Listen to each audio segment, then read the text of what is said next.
Okay, so we are in a middle review. 11 slides. We'll fly through this. This will be good. Unless Craig has comments, and I know exactly I knew this was going to happen. I haven't got the first slide yet.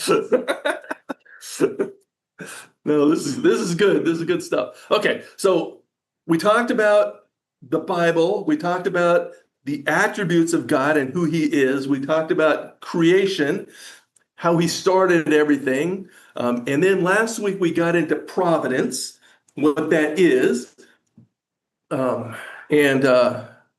We got most of the way through. We only had some questions. Craig, you weren't here, right? So we didn't get deep into anything last week. And so I'll bring that slide up again so you can ask your questions and throw us all. Okay.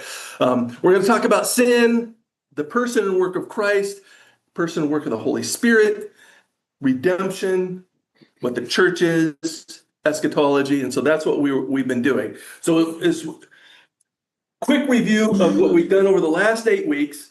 And those are the topics that we kind of dug into. And then this is just a quick review because as we dove into stuff, there were questions. Some of them we got answered. And I suspect as we kept going through stuff, it's like there are more questions. And so this is the review where if there's no questions, we're just going to go right through. But if there's questions, this is the time to ask. And so last week we kind of got in this idea of providence. And when we talk about providence, we see this idea that God knows what's going to happen in the future. But is it just he knows what's going to happen, or does he direct what's going to happen? And so that brings up a bunch of questions when we start talking about that idea.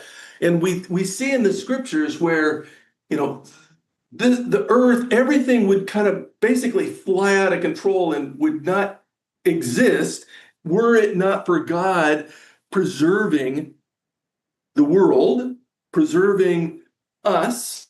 In other words, he has this action of preserving things. He also has this idea of concurrence. In other words, when he created us like him, in that we have a will, we have a responsibility, we have this understanding of we need to make right choices. And he tells us we should be making good choices. He says, these are the right things that we should be doing. And we know what the right things are. And we always choose the right thing, right? No, why do we choose the wrong things? It's up to God. Would we choose the wrong thing? No. But he gives us the ability to make choices because we have our own will, that God has given each of us a will and the ability to make these choices. And if he made us all do what he says is right, then we wouldn't really have a will now, would we? Because we would be forced to do what God has dictated is the right thing. But no, he tells us it's the right thing, and he gives us a will and our ability to make choices, and we do. So how in the world does he know what's going to happen in the future? Not just know what's going to happen in the future, because he actually predicts. He doesn't predict. He prophesies. He says, this is what's gonna happen in the future. And how can he possibly do that when we mess stuff up so much? And that's this idea of concurrence. We are making choices, sometimes good, sometimes bad, and yet God directs what is going to happen in the future. So how does he direct what's going to happen? And we make choices.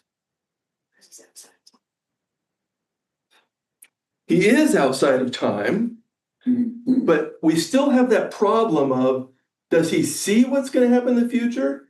Or does he direct what's going to happen in the future?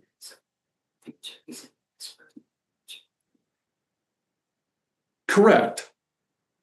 He is, it still comes down to, are we making choices? It's confusing. It's always been. It is. And it is confusing. And often we like to go one way or the other. We like to say, okay, well, God is sovereign. And so he's directing everything, including my choices.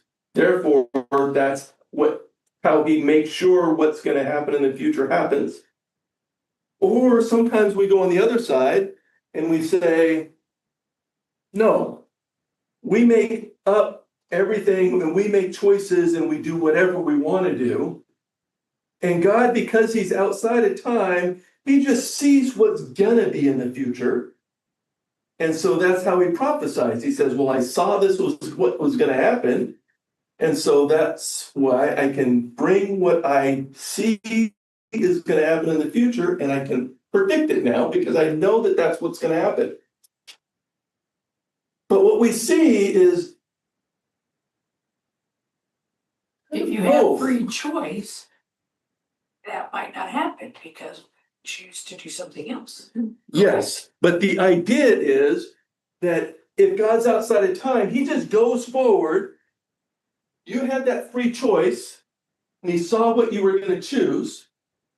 And so it was like outside of time. And so as I see what you're going to choose, I'm going to bring that back here.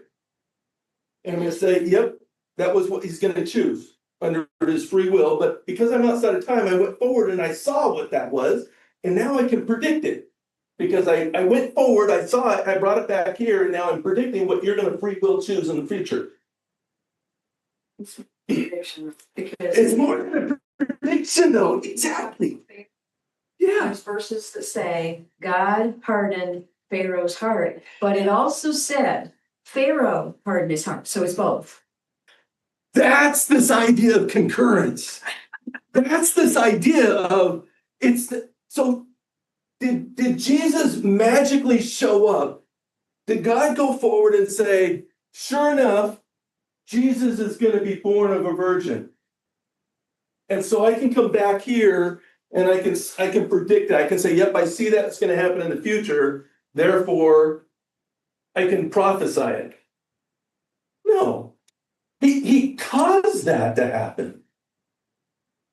So in one aspect, we see God is like he's causing these things to happen, and that's why he's predicting it because he's causing it. But on the other side, we say we have a will just like God gave us, just like he has a will.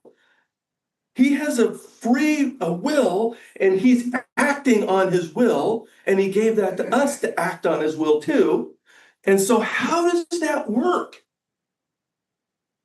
Craig knows.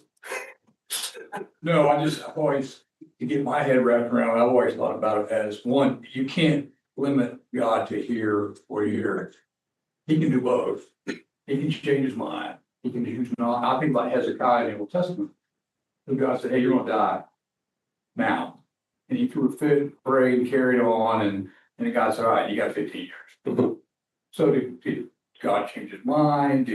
But whatever happened there worked towards, what Israel was heading towards.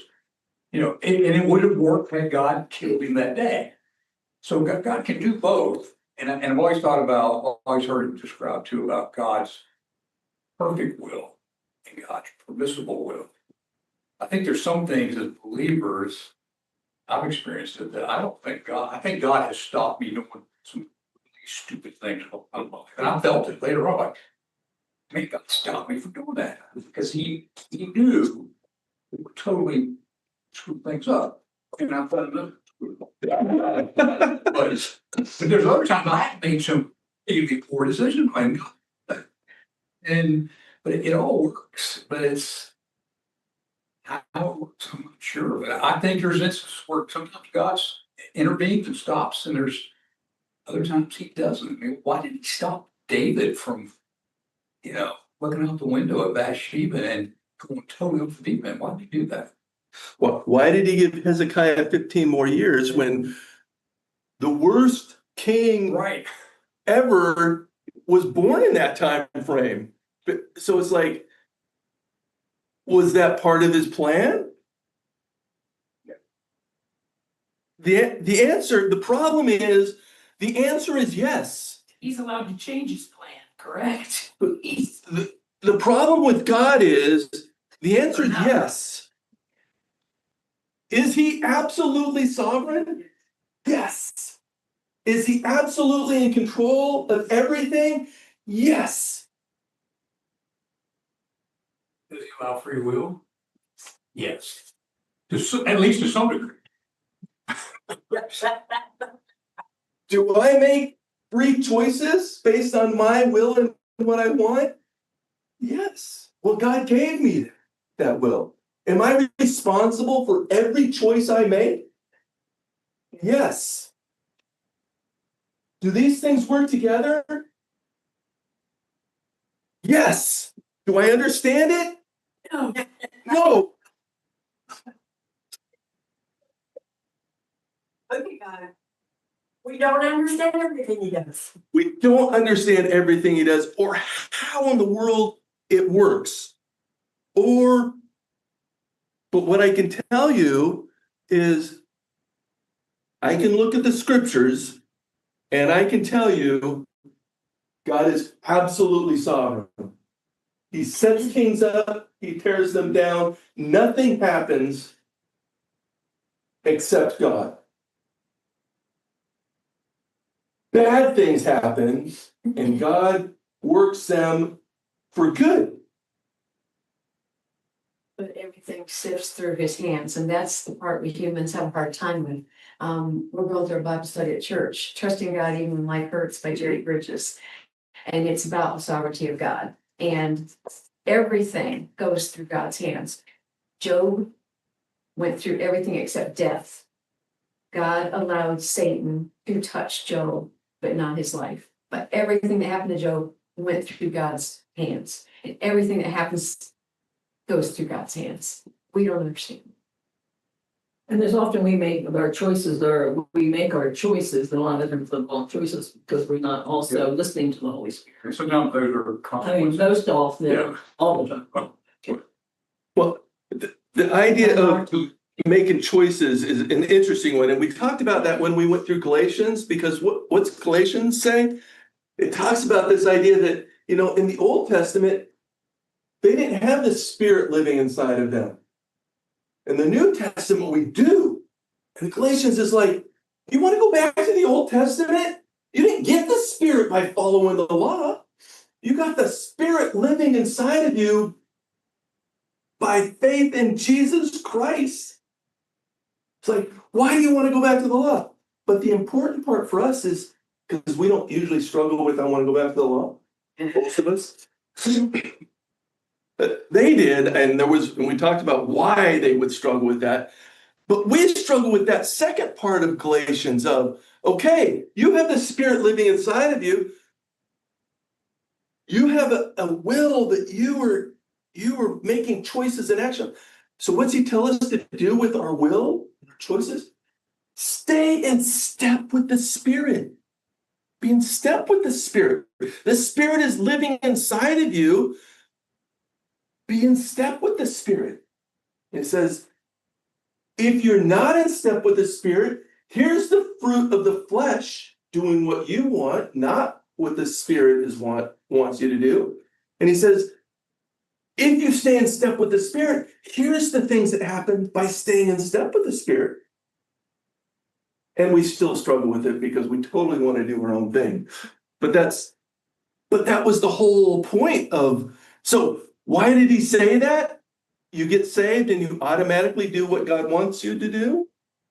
No. You get saved and it's like, now, hey, wait a minute.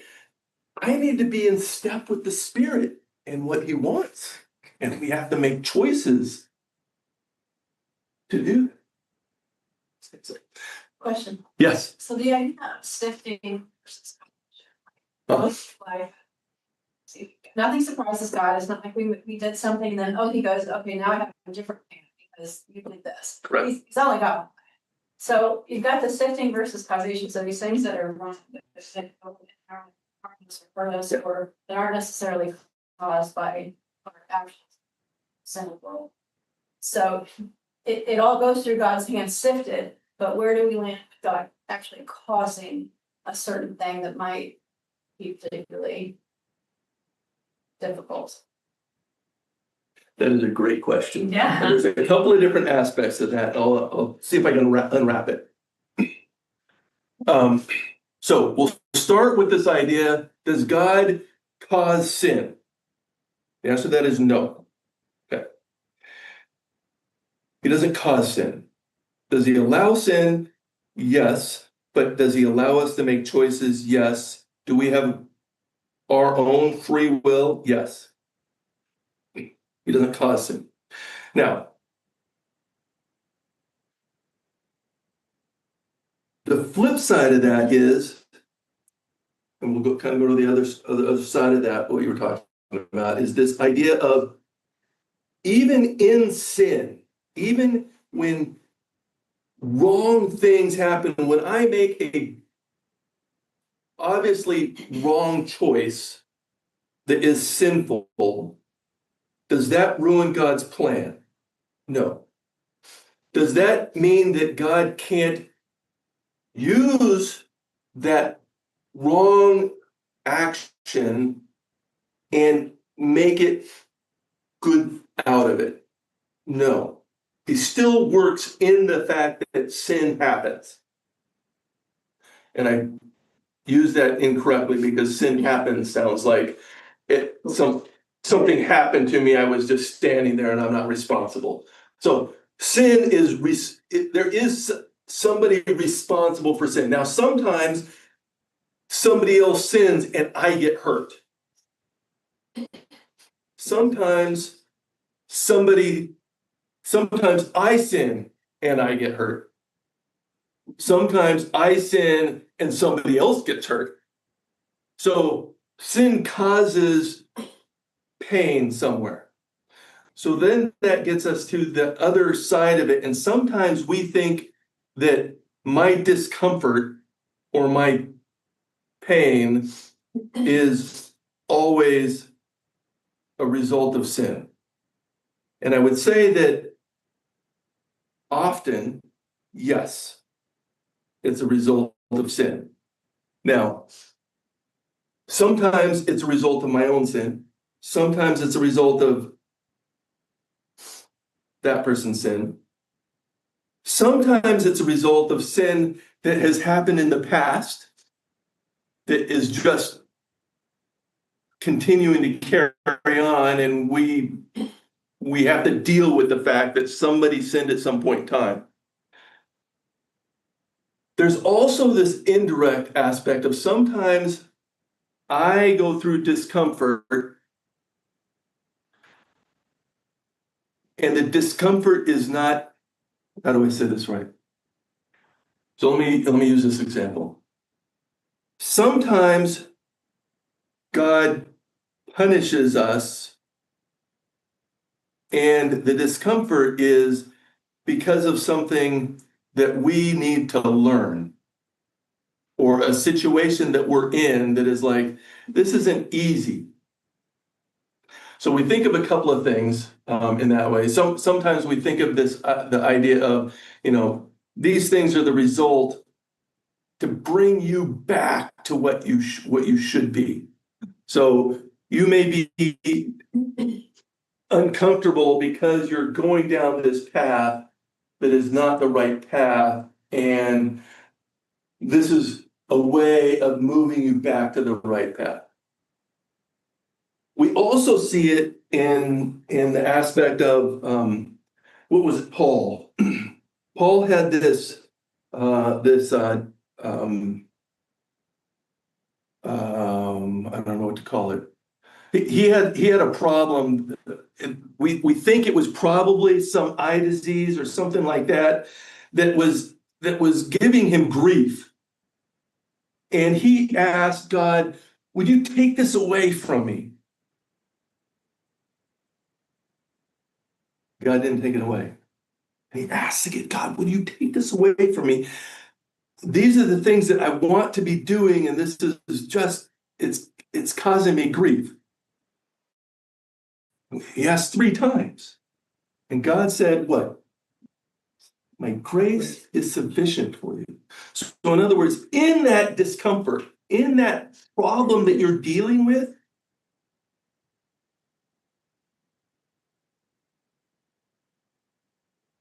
we still are at the point of, yeah, I don't like this.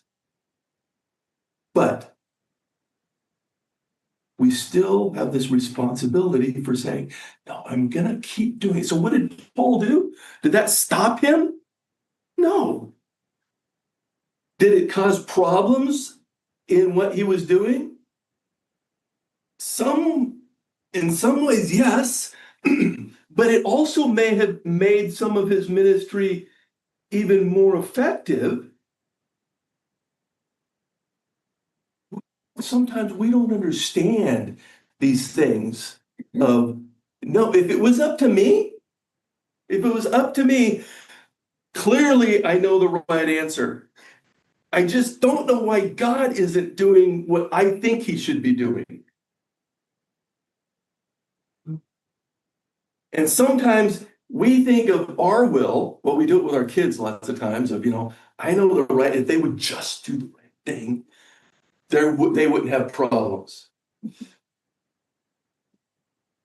But as parents, is our goal to dictate everything they do in their life?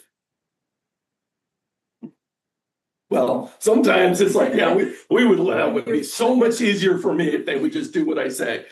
When they're young, yes. But as they get older, it's like, no, we want them to use their will, and we want them to make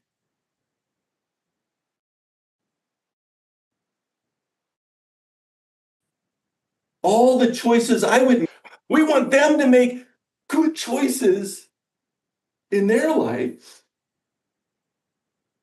But we don't want them to come to us every time they have a decision to make and ask, hey, what should I decide? Because if they're doing that when they're 25, it's like something didn't go right. If they have to come to me to ask so we want them to use their will and make choices. And we have to be okay with them making choices that we wouldn't make. And sometimes that's hard. But that gives us a little bit of glimpse in this idea of God has a will, and it's not our will. But he wants us to make choices, and we need to make choices. And does that make him powerless? No, it doesn't. He still has power. But how does he make all this work together? I don't quite understand, and I'm okay with that because I'm not God. And what did he tell Job? The end of Job, he's like, did you create this? You didn't create this. Do you know how this works? No, you don't even know how this works. How in the world are you going to dictate to me what the right thing to do is? So how does that work with this idea of he asks us to pray to him? We bring our request to him and we say, God, this is what I'm going through. Like Paul, God, this is miserable. Will you take this away? But what was Paul's part of that request? I don't know what's best. This is what I want. God, this is what I'm experiencing. And for me, one of the hard things is, especially after my husband died, is making those decisions and praying, do I continue to rent, put money in the house? I mean, different things. And I never had 100% peace about which to do. And I remember Lena telling me, just don't do anything till it gives you the answer. It's like, well, I needed to have an answer, but am I going to make the right decision? This is big decision. First of all, his daughter was staying here. She didn't move and I don't put money in the house because I'm not staying either. But, it just, I mean, that I knew the answer. But this decision, or I don't know if it's saying the same thing as me, I thought with my husband, and I struggle with this because of comment, actually, someone from church said to me, when my husband died, I believed that that was the time God had for him, he had a heart attack. But then on the other hand, this person asked, did he take care of himself? Was he, and it's like, but I believe that was God's will in a way, but yet, so was that God's will? Because he was having a hard time breathing that week, and we should have gone to the hospital. Is there if there's an appointed time, that's what I was trusting in. That was an appointed time for him to die, regardless of whether or not he had taken care of himself. No, or he had warnings. Yes. And it takes care because the warnings, he still might have died. Right. You know what I mean? Yes. It's like, and I didn't struggle with it until Said, right. Exactly. Care of himself, Okay. I still struggle with it, Yes. but I mean, he's gone, so he'd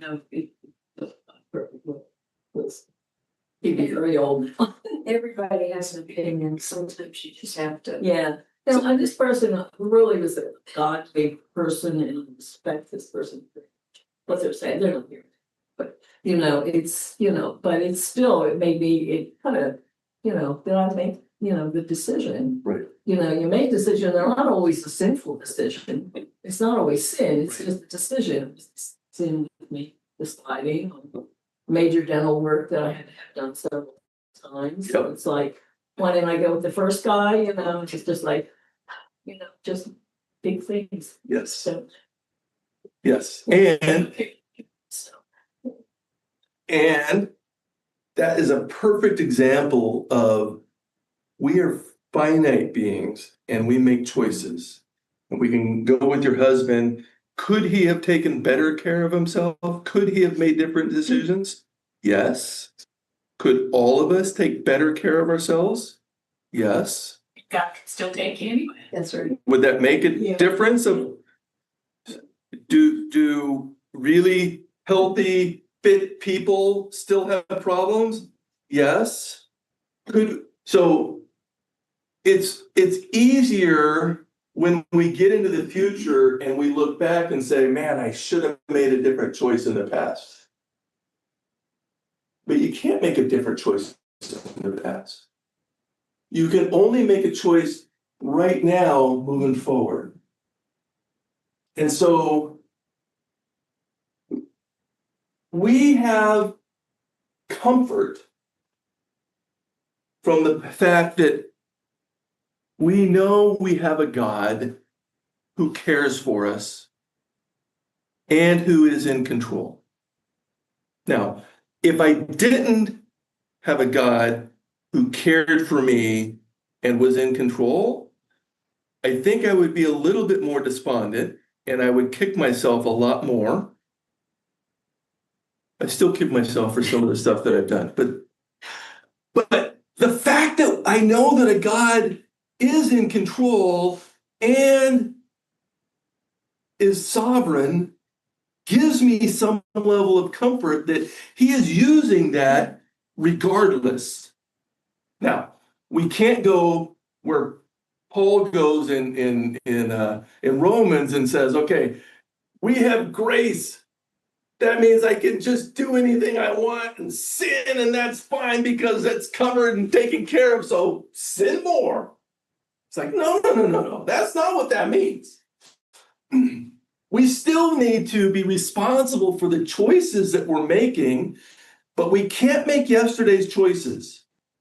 And we definitely can't make somebody else's choices. So there is no way that you can make a choice in the past for what your husband should have done. Only he can make a choice for what he is going to do. And that's all. And this is the path that happened went down and here's where you are. And today you need to make a choice for what you're going to do now. And that's it. And that gets us back to the Galatians of we need to be in step with the Spirit as much as we possibly can. Does that mean we understand perfectly? No. Part of that is because we want to know what the right choice is 3 weeks from now. And we're really bad at knowing the future.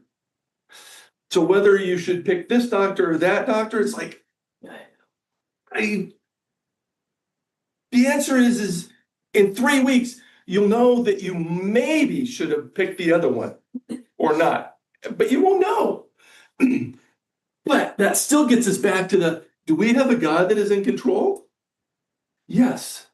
So I pray that God help me make these decisions that I have no idea what the answer is. I don't know. I used to think, if he would just show me, then I wouldn't worry so much. Yeah, that's. If I just knew that, but then I finally, and I still struggle with it, but then I finally realized that if he did let me see about this particular situation so that, I don't have to worry because this is gonna happen, then I don't rely on him to get me through or to give me a little bit of patience or trusting in him that whichever way it goes, it's gonna be.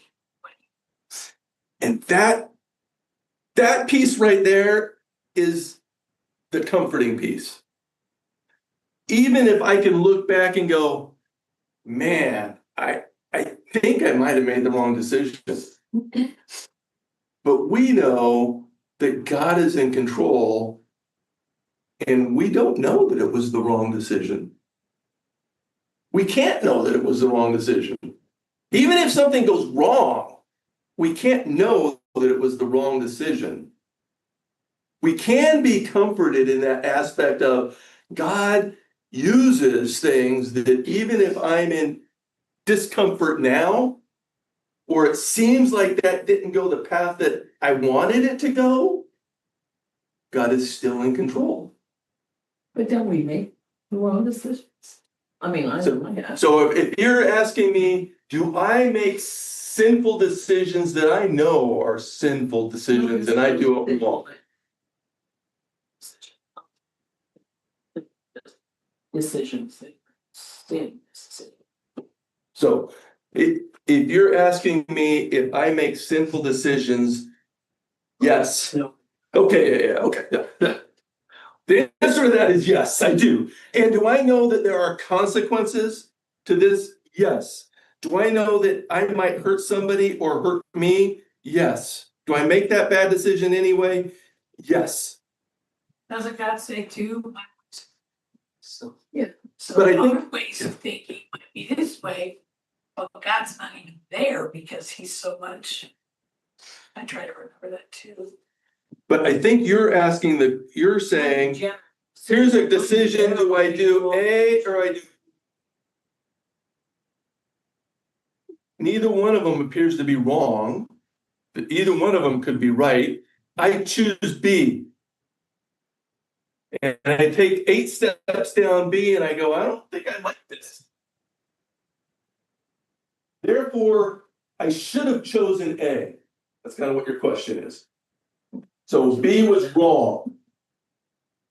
And the answer to that is, you don't know. Because you didn't take the A path. A might have been worse. A could have been way worse. It looked, now that you're 8 steps down this B path, you go, I don't like this one. Therefore, what I chose in the past was wrong? No. Couldn't be the right You're just- way, we just don't see it. All you know God. is I chose B and I'm 8 steps down and I don't like it.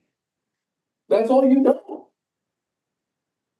And the question is not, I should have done something different in the past. The only question is, I've taken 8 steps, I gotta take 9. What's my next step? Oh. So if we say we should have taken A, we have to know, where did A go? And we can't know that. Even if we look back and go, this was bad, we can't know where A went. And we don't get involved in it. So that's right. In my retirement club, that's basically what they keep going down to is like, it's not like you can retire and you get to go to the end and go, man, I want to do this again. It's like, you get one shot at this. And every step is a step that you can take, and you can't untake that. It's your next step. And the only thing you can choose is what the step after that is. That's it. So doesn't that just also rely on our trust in God that, okay, I'm taking this step and I'm trusting, yes, this is the right. Yes, this is what you want me to do. And even if it seems like it was a bad, if and we're not talking about this is bad, this is good, I'm going to choose bad anyway. Okay, that's not what we're talking about. We're talking about these are both good. And I gotta choose one path. I can't not choose. I gotta choose a path, and I'm gonna go down this path. If I didn't have a God who was in control of everything, I think I would be less comfortable. But I have a God that's in control of everything, and I can say I'm down path B, and I've got 8 steps down here, and life is miserable. Does that mean I don't have a God that's in control of everything? No, still. And do I need to take step 9? Yes. And it may be more miserable than step 8? Yes. Do I still choose the right thing as I keep going down this path? Yes. Because I have God with me as we're going down this path. And life might be miserable, and I might be like Paul saying, God, would you take this away from me? And God might take it away. He might hear my plea and my lament as we're going through in connect groups of life is miserable. God, would you fix this for me? And the answer might be yes. He will fix it. He will take care. He will fix things that aren't under my control to fix. But he might be like Paul, like, no, my grace. What is grace?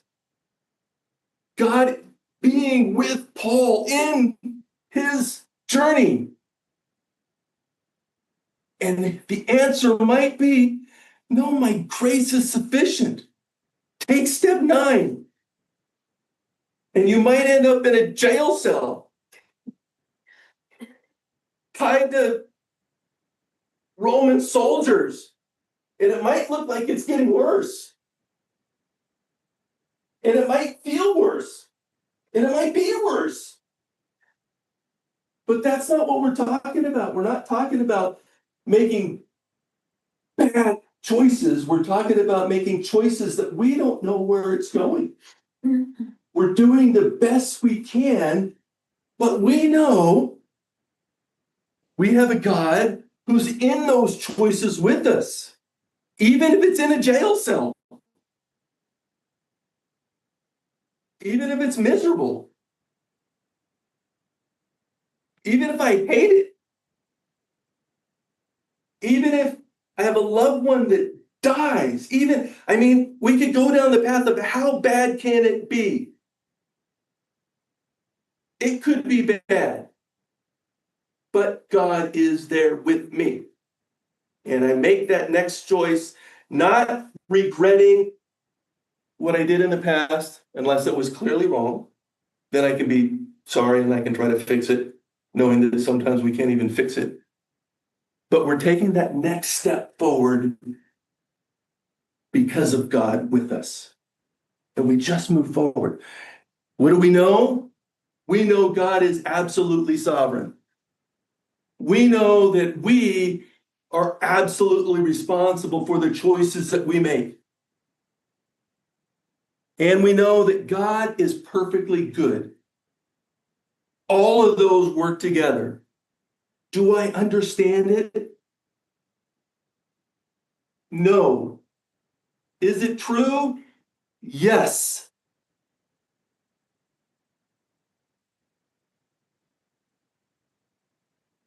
What do? I work like in Galatians where he says, be in step with the Spirit. And how do I know that? Well, I know that partially through studying the scriptures. I got 2 minutes. I made it through one slide. How do I do that? It's studying the scriptures. It's understanding who is God. Am I going to understand that perfectly? No. As I dig into the scriptures and understanding God and how he works and what he wants and how I should be acting and what does it mean to be in step with the Spirit, as I get that more, I can make these choices, I can make these steps easier. But is that going to make my life perfect? No. Job went through some pretty big misery doing the right thing. Sometimes the answer is my grace is sufficient. And we'll take that next step. But we do know there's a bunch of other promises, one, too, right? And so we bask in these promises. We bask in who we know who God is. We understand that, and that gives us comfort so that we don't have to feel like the world is random and I made a bad choice.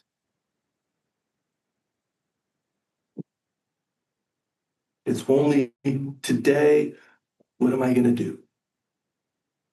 And then tomorrow we wake up and we say, what am I going to do? That's what we do. And we are comforted in the fact that God is in control. And when we hear the news and we start getting unwound, we say, is that part of my choice? Nope. Is that my responsibility? Nope. Do I have to get upset that something bad might happen? I mean, I can, but is that part of my choices? No. What are my choices? What are the things that I'm responsible for? What are the things that I take this next step in? That's what I focus on. That's the area that I want to make sure that I'm doing what I know is best, knowing that sometimes it's like, I got 2 choices and I got to choose one. And neither one of them is bad. So I got to choose. And I'm going to choose and I'm going to be okay with that. Let's go some prayer. Father, thank you for this opportunity to get together as friends, people who love you. I pray that as we learn about you, I pray that that would give us comfort, that we would be confident in the choice we make. I pray that we would each have a desire to know you, know how the Spirit works in our lives. And as we stay in step with the Spirit, we know that your will be done. And I pray that you would continue to work in each of our lives. We know we each have concerns and cares that sometimes we don't even share with each other, but you know those cares, those concerns. I pray that you would continue working in them and would be clear that you are working in our lives. And I pray that we would have this confidence of moving forward and doing what we know we should be doing. Thank you again for friends. In Jesus' name, amen. Okay, thank you much.